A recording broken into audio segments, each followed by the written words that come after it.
my first ever academic achievement was really becoming a French chef. I seemed to be quite good at it. And my first jobs for the first 10 years of my working life was working in hotels in England, and then I came out to Australia and worked in a couple of restaurants. I ended up working at the Opera House, and then I worked on P&O cruises on cruise ships and went around the world for 2 years, went to about 40 countries, which got me just completely obsessed with travel. And that ended up how I became interested in photography. So when I went back to my hometown Sheffield in a break, I had this art student friend who did black and white photography, and he taught me basic black and white printing, processing and printing, with the idea that I could get my travel photos of people, because it was always people, and I just loved the blow-up. A black and white was just absolutely, I was obsessed with getting good at that, and I did get good at that, mainly through trial and error. And then when I came back out to Australia, again, working as a chef, I was working at the Gazebo Hotel in King's Cross. I used to finish work about 10, 11 at night. I was a bit of a night owl. I was obsessed with music, loved rock and roll. And I happened upon Chrissy Amphlett in the Piccadilly Hotel in King's Cross. And in those days, this is before they were famous, they played every Monday night for about 6 months. About the third or fourth Monday night, apart from the fact you've got Chrissy Amphlett in front of you, I sort of went, God, that must be bloody difficult to photograph, with the lights all coming behind the subject, not to mention the fact that Chrissy wouldn't stand still for 5 seconds. The next Monday I took my camera along and got very little results. It was quite demoralising because it was difficult. And after about 5 months, I'd got to a degree of capability. I wouldn't say I was great. And that's when Vince Lovegrove, who manages the Divinals, who'd seen me at the front every night, every Monday night for 4 months, said, could I have a look at them? I was thinking, and I remember nearly not showing him, thinking, I don't need the manager to see them. I could get into trouble, they're crap, the whole bit. But I made him a proof sheet, and I remember thinking, that's the end of it. And he rang me and said, can you blow them up? You know, we'll pay for a print. And next thing I know, oh my God, it's a poster. And he offered me $20, which I'm more than happy to take. And so started a life as a rock and roll photographer. The central key thing to me about punk in the late 70s, it wasn't even musical, it was actually DIY. That was it was totally empoweringly egalitarian. You could pick up whatever instrument, pen, camera, whatever you wanted to do, and you could do it. So I started that way, and I know that Tony Mott started that way, and you sort of got some opportunities, and you learn on your feet. I would shoot anything and anything, like musical. I used to go to band competitions at the Chevron and shoot all the bands, all unknown bands. I was literally going out 6 nights a week, and in those days, in the 80s, Sydney was unbelievably vibrant music scene. Every suburb had gigs. The Australian circuit was unlike anywhere else in the world. It was thriving, it was out of control, there was no regulation. It was just incredible, and you could just name all these acts that were just all part of that, which gave us journalists and photographers something to talk about. And there was a lot of residencies. The Civic Hotel in the city, at one point in that period, had the Hoodoo Gurus, Mental as Anything, Midnight Oil, and some other good band, which I can't remember, all playing every week, every Tuesday, Wednesday, Thursday, Friday. So I was just wandering around taking photos of bands. Now, as much as everybody would go to those joints to score drugs or pick up, the gig itself and the band was kind of sacrosanct, you know. I mean, but people would talk through it and smoke and drink and carry on, but that's what you were there for. You just wanted to be part of that world. It was rock and roll. By the mid-80s, you've got Rolling Stone in Sydney, you've got Ram magazine in Sydney, you've got what was called On the Street at that time in Sydney. There were many other lesser ones, and there was a couple of Melbourne-based things. There was Roadrunner magazine, Countdown magazine, they're both out of Sydney. There was Duke in Melbourne. So there was a huge amount of outlets. And so I started crossing paths with Tony Mott because he was getting into those outlets. He was starting to get into those outlets too. We were working in a little office in York Street and at On the Street. It was about 1983 or maybe even 82, and Tony, he used to come in every week and he only had Divinal shots, and he'd stand in front of us just with these photos, and we would go, oh, more Divinals, oh, okay. And then finally we started printing them. All the magazines were black and white, and they were on newsprint. It was fish wrap, it was the Inkies as they're called, right? and you had to have a certain bold sort of dynamic in order to work in those places, you know, and Tony's stuff had that. And then the next time we would see Tony, he'd be in going, where are my photo captions? The thrill of seeing your photo published with your name underneath was just really, yeah, I was absolutely thrilled. And that's how I got my name, because my name's actually Anthony Moulds. And the first time, the layout girl on the street, so I said, oh, what's your name? And I said Anthony Moulds, and she sort of sneered, she goes, you can't have that as a photography name. You're going to have to come up with a name. But it was literally on the spot. It wasn't like I went home and thought, oh, what am I going to call myself? And my favourite band was always Mott the Hoople. And so I went, oh, Tony Hoople, Tony Mott, yeah, I love Tony Mott. And it became Tony Mott, and that was it. And every credit was became Tony Mott. And I then became obsessed with getting a credit. But he wasn't just us that he used to count the cover shots. Rolling Stone. He used to do it with everybody, and I think that was half the fun, really, of him coming to you every week going, where's my byline? The editor, Margaret Cott, started saying, oh, can you go and shoot this and shoot this? And then I got put on a retainer, and it was like 50, 60 bucks a week. You got to remember, in those days, rent was probably, 50, 60 bucks a week. So it was like king's ransom. It was great. And the fact someone was paying me was pure bonus. And she had the ability of putting my name on the door, so I didn't have to pay to get in. So to me, all this was just bonus, bonus, bonus. It's brilliant. He just really liked doing what he did. He was enthusiastic. And it really he did. loved it. It wasn't about the money, was it? No, he just well, loved it. It couldn't have been with us, because we didn't have any. But it really is that basic for those of us who were vocationally sort of driven, that it was about getting better music out there, I think. If he had a band that he really liked or really wanted to push, every week it would be slipped into the pile. It was just like this photo that would just arrive and you'd go, there it is again, And the next week he'd print another one. He'd actually go into his dark room, print another one, and slip another one in, and then finally it would see the light of day, and then he'd work on something else. There was never one way of making money. I used to work for magazines, record companies, the bands directly. I suppose the one good thing was I wouldn't take no for an answer. So yeah, I chased things. And also there's about 6 ways to the same place. So let's say, example, I want to shoot Norah Jones. So you go into a magazine like Rolling Stone, I really want to do a Norah Jones shoot. Okay, you haven't got a Norah Jones, but you will have within 6 months. I'll do it for now for nothing, and you can buy it later on. So now I've got a reason why the publicist might let me do a thing. So the publicist goes, she's not doing any photos while she's here. No, that's the end. And that probably is the end for her. And she's not done that because she doesn't like you. It's because that's what she's been told. So do you want to really do Norah Jones? Yes.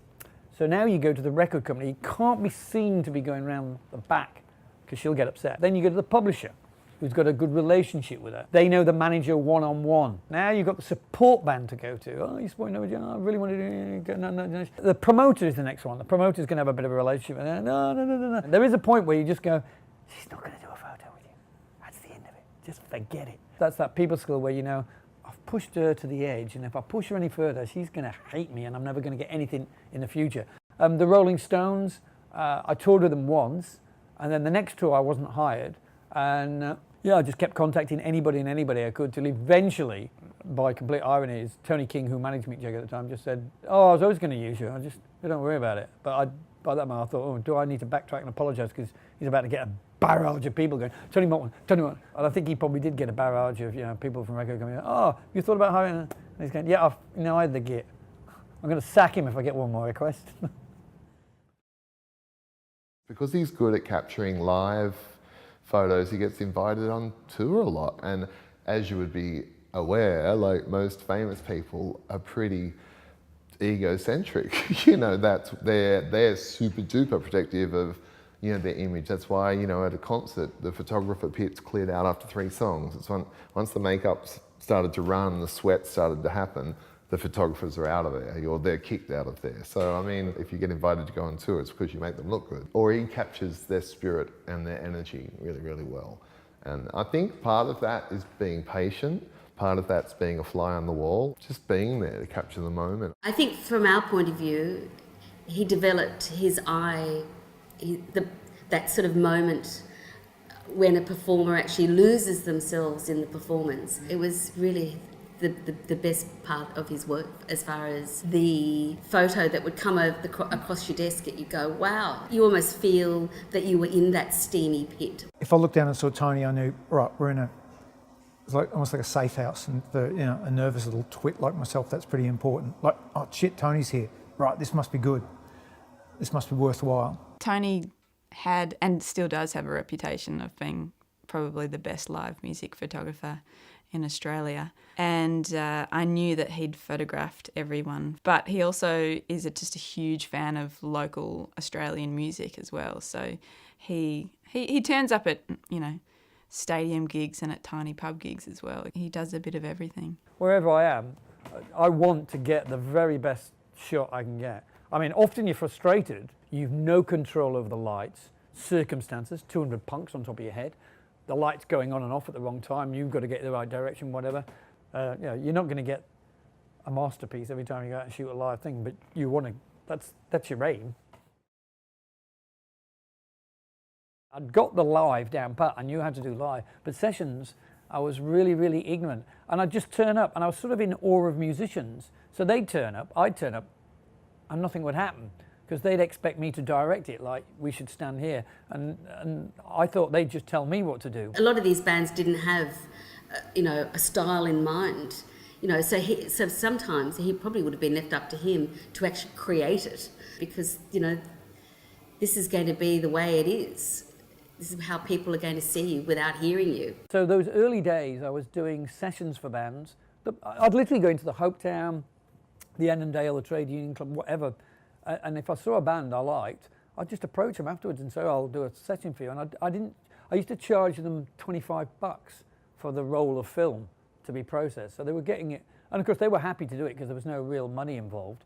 And they weren't very good. There wasn't a great standard. But of course, by doing it all the time, my standard improved and improved, and I suddenly realised I need to tell them how to stand and look and get in the lights. And so, yeah, I got, again, feel lucky that no one was really judging me, because I was hopeless.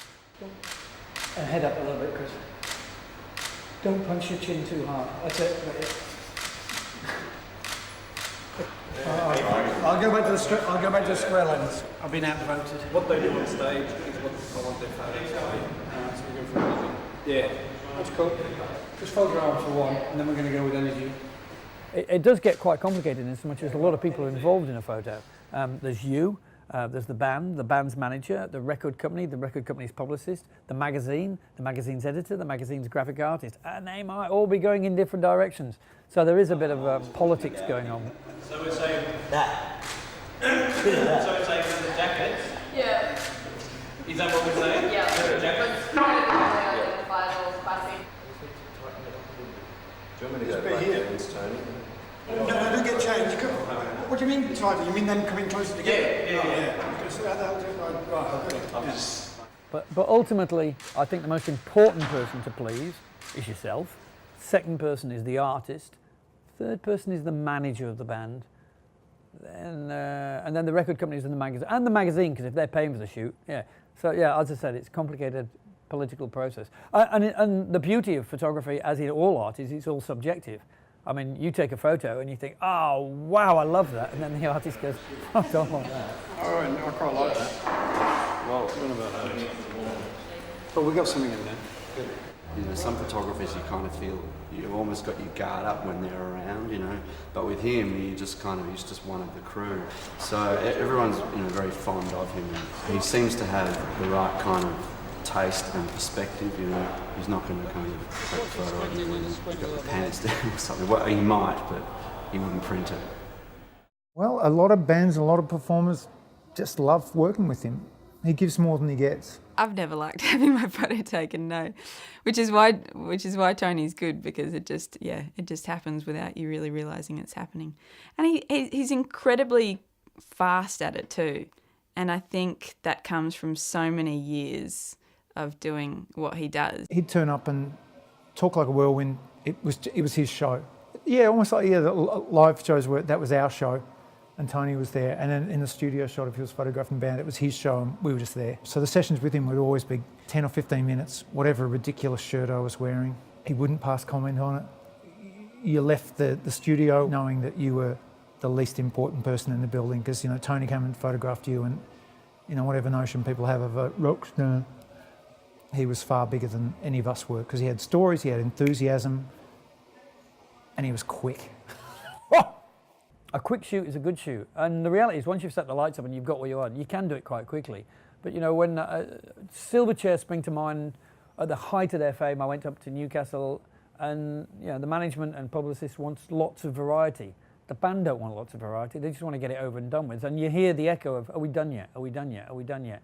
So you have to try and keep them entertained and keep them interested. And once you've lost their interest totally, there's no point continuing and harassing them because you're just going to get worse. They want ease. They don't want too much pain involved in having their photograph taken.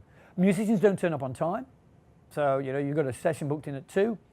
They'll get there anytime between 2 and 5. They have schedules which go wrong, they go off, they wander. The other thing is when it's a band, bands have 5 members, 4 members, 5 members. You get the guy who turns up early, the guys who turn up on time, and the guy who turns up late. And by the time the guy turns up late, the times who turn up early, getting pissed off with, and you don't need hostility between band members when you're about to do a shoot, so you have to smooth that over. Let's have a cup of tea, let's have a chat, let's watch it. Yeah, but that happens. And then there's the band member who turns up inappropriately. He's got board shorts and thongs, and everyone else is in suits. There's a photo shoot. Did you not know about it? Is this not good? You have to sort that sort of thing out as well. But they want to see a great photo, and they want to see a photo that captures what they do, that says something about them and their music. So it's very important to know the music for a start. And they're always happy to see a shot that captures that. That's why you liaison with them or get some sort of rough idea about exactly what they're after. I did come to this quite late. You know, I had several unsuccessful bands that never went anywhere in my 20s. And then, you know, my solo thing happened when I was 35, and then Itchy and Scratchy put another record out when we were in like 2010. So I would have been like 45 at this point. So you'd sort of come up with lots of different ways, lots of different tricks of like, how can you not look too hideous in your photos? So me and Andy Ranson, who is Itchy from Itchy and Scratchy, we did a photo shoot with Tony at the Opera House because we thought nobody uses the Opera House. It was such a great building, and we were on about futurism, and the Opera House, even though it's, you know, however many years old, still looks futuristic. So we did this one, and we thought, okay, how can we make this look good? So Tony was down the bottom of the steps, and I just put my foot up at the camera, and so you just see these massive feet and then these really small heads.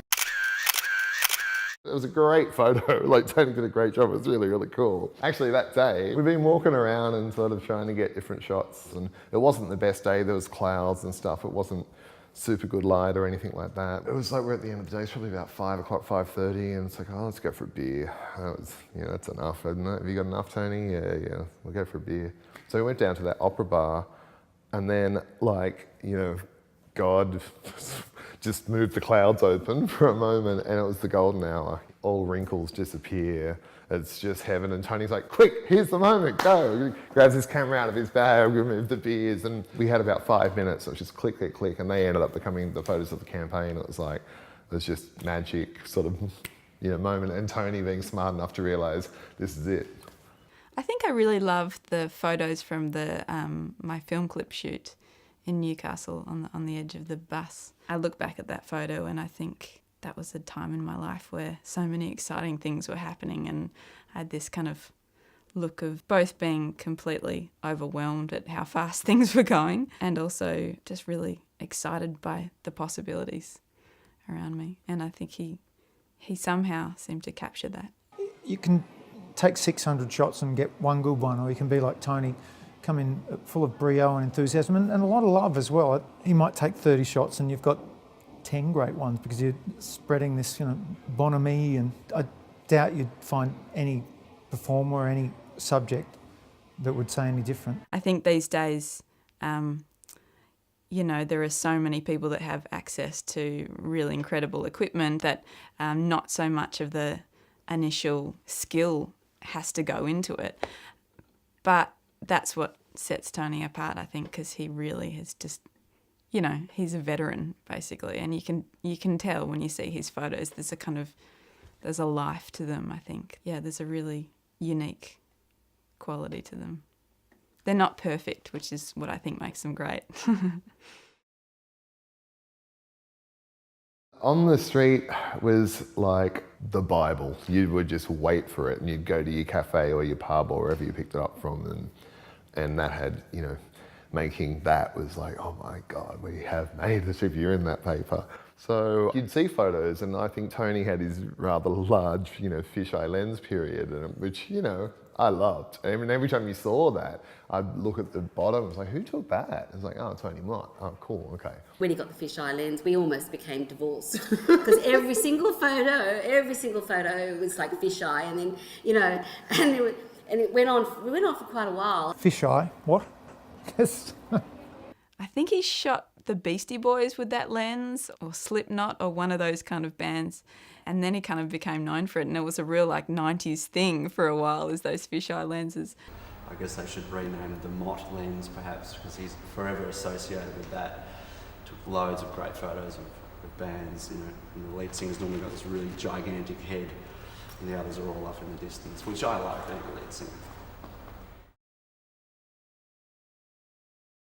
I have a theory that the more famous people get, the less people say, shut up, you idiot, right? And this is true. I've seen it happen around me many, many times. And everybody wants to be the friend of the famous person, and nobody wants to lose that friendship. So if the famous person says something ridiculous, people just go, okay, and just bite their tongue. Whereas if I had said that, you'd say, shut up, you dickhead. But so consequently, I think fame, that's what warps people, is nobody pulls them into, nobody gives a reality check. So I think these scenes and life views just get crazier and crazier and more excessive. So yeah, I think for someone like Tony to be in the middle of it, just watching it with the camera, is pretty cool. The first time I met Keith Richards and Roddy Wood, I was quite shocked because I didn't realise, I knew I was the tour photographer. They gave me a laminate, and the manager's literally taken me and introduced me, and next thing I know, I'm in a pool room, I'm being introduced to Mick and Keith. I kept, I think, my cool, and hi, I'm the photographer, hi, how you going? And just whatever. Inside I was going, oh my fucking God, it's Keith Richards and Roddy Wood. And the same with Mick Jagger. But you can't do that in front of them. And Mick Jagger once said to me, the great thing about you, he said, you obviously follow my advice. And I said, oh, what's your advice? And he said, you always treat a rock star like an ordinary person, but always treat an ordinary person like a rock star. And it's incredibly good advice. There's people that have been really weird and eccentric. Perry Farrell from Porno for Pyros asked me to trust him and made me close my eyes, and then I opened my eyes. He said, where's the trust, where's the trust? I closed my eyes again, and he got hold of my balls and gave me a huge squeeze. I'm like shocked, and he goes, now we've got trust. Bjork, when I did Bjork, she insisted that she would be shot in beautiful orange sunrise, and she'd sort of come out of a dressing room with a ruler and go, no, the sun's got to be half an inch from the horizon, and wander off. I was hired to shoot Miles Davis live, and the manager said he hates photographers and he doesn't like having his photograph taken, and if he sees you, you'll know. And he literally would turn his back on me when he saw me. Same with Diana Ross. The manager hired me to shoot live shots of Diana Ross. For Christ's sake, don't let her see you. And that's the manager. Bob Dylan told me to go forth and multiply in front of 12,000 people. And I always remember, I mean, I laugh about it now. It's very humiliating and quite embarrassing. I'm in front of 12,000 people, and Bob Dylan sees me and tells me to. And I remember going backstage, and his manager's there saying, "Oh, I've been told to stop." And he went, "Who told you to stop?" And I went, "Oh, Bob Dylan." He went, "Oh, he saw you." So you know that's part and parcel of what it is. But you don't get upset about it. If you got upset about it, you just quit because it ain't going to change. It's quite easy to get demoralised doing live photography in the days of film. You only, even on a brilliant night, you only got 20% return. There's so many days that you shoot a gig and you go, I'm a genius, it's brilliant. And then you go home, you process your film, you hang it up, and you see the negative and you think, I'm a genius, it's brilliant. Then you go onto the enlarger, you go, oh shit, it's not in focus, it's not this, it's not that. It's like, oh no, how demoralising. And of that 10%, if there's 2 or 3 that you think are just absolutely cracking, that's brilliant. That's a really good night. So at the turn of the century, digital photography came in, and I avoided it for a long time. I think the expression old dog new tricks would be appropriate, till I became literally the only person in the room shooting film. It was quite amusing. And I was on the road. I was doing some work for Rihanna at Aces Stadium. I was still a bit worried about using digital because I thought, well, I don't really know what I'm doing with it. But luckily I was working for her for 3 nights. So I thought, well, one night I'll try the digital camera, and I did. And I was shocked. It was like fantastic. So many came back. I was like, oh my God, it's true. It's digital. It's brilliant. I always get a sense of cheating when I'm shooting live digital because it's goddamn easy. Not to mention you can look at the back of the camera and go, shit, I got that wrong, and you can correct it. Days of film you couldn't do that. Yeah, and not to mention the cost involved. I used to spend an absolute fortune on rolls of film, processing it, and then, and all my jeans were ruined because I had chemicals. My front room didn't smell anymore. So I became digital. And that was 2008, so I was well behind everybody else. But I'd still also like to say that I still shoot film, and I love it. And of course that beautiful, absolutely fantastic pleasure of when you've got a white piece of paper in a tray of chemicals under a red light, and as it comes, and the image comes up, you go, oh my God, it's brilliant. And it's like a huge adrenaline, sort of a great rush. That is the thrill of photography that's been taken away by digital. And people are missing out from that. It's like, it's a 24-hour process till you get to utopia, whereas digital, way, brilliant, that's it. Quick thrill. I wouldn't want to be doing now what I attempt to do back in the 80s. It just wouldn't happen because there's just not the outlets anymore. When I toured with The Big Day Out in 2001, I had 172 music magazines, specialist music magazines, on my books all around America, Europe, Japan and Australia. And by the time 2014 came, of those 172, 160 odd of them didn't even exist. And the live scene deteriorated at the same time. The industry just changed radically. And all of a sudden I wasn't selling as many photos to publications as I used to. And at the same time, all the record companies were getting taken over by each other. So yeah, it's a huge squeeze on the industry.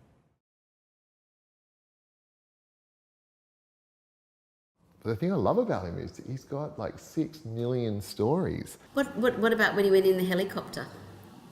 With Queen, when he photographed Queen, and I think it was Glastonbury or somewhere, I don't know, if you hadn't seen the photo, I mean, really, you wouldn't have believed it. I think he ended up at a Queen party, one of those infamous ones where, plates of substances were being served on little people's heads and stuff, which just doesn't happen anymore. It was in the Kensington Gardens Hotel, and you went up lifts with nude models serving wine in the lifts. Male model, female model, stark naked. I mean, I would have been happy just going up and down the lifts all night. I was like happy as Larry. He'd come back with these stories, and we'd just be like going, are you sure? Are you sure you went out with Mick Jagger last night? And every third person in the room was famous. The newsreader, some soap star, Eric Clapton, the Eurythmics, Sam Fox, Freddie Mercury, they're all there. In the far side, in this debauched party, was an afternoon tea party with all of Queen's family having sort of with the kids going, it wasn't Freddie brilliant on stage that night? Oh, Paul McCartney. Yeah, Paul McCartney Paul and Linda McCartney, eating with them, that's eating right. her food. Eating her food, giving a little critique on the vegetarian side of things, I mean, that was Tony. He just used to kind of, when He's never been starstruck. He can sit down with anybody and just chat. It was the wildest party I've ever been to, and I just thought, it was in my early days, and I just thought, welcome to rock and roll, this is it. I've never been to anything even closely resembles that party since, but I have been to some wild parties. And the other thing about Tony is that everybody else was getting wasted and doing whatever everyone does in the rock industry. Tony, other than a beer, I don't think I ever... I've never seen him take a drug. No, he was just ever. absolutely drug-free. His entire rock thing. He'd always drink shandies and, little sort of lemonade. And I remember at that time thinking, yeah, come on, let's all just, and that's how you be in a rock and roll band. And Tony has got all the swagger and brio that many of us lack. And he said, no, just have a shandy. Wow. I really dug that. I lived a rock and roll lifestyle in so much as I was single for a lot of that period of time, although a couple of ex-girlfriends will say I wasn't. I used to go out all night, but I didn't get up in the morning because I was a rock and roll photographer. No band got shot in the morning. I'd get home at 5, 6 in the morning and sleep till midday. So yes, I did a couple of the things, the cliches, and I lived it. I loved it. It was fantastic. I suppose I became a full-time rock and roll photographer somewhere around 87, 88, and I've been doing it ever since. And at no point did I ever feel I was working. At no point, I always felt privileged. I always loved it. I was always excited. If I got a little bit jaded in the year 2004-05, you just waited a couple of months till a new exciting band came along and it sort of built you back up again. And then I did start to move into doing TV and movies, so I sort of moved it away just naturally. And then, you know, I fell in love on a movie set and married my wife, and I've got children, so the rock and roll lifestyle wouldn't go well with the children and wife. And I was of an age where I'd done it, and do I miss it? No, not really. I don't miss it at all. It's like I did it, and I don't want to do it anymore. That doesn't mean I don't have the odd good night out, but not every night.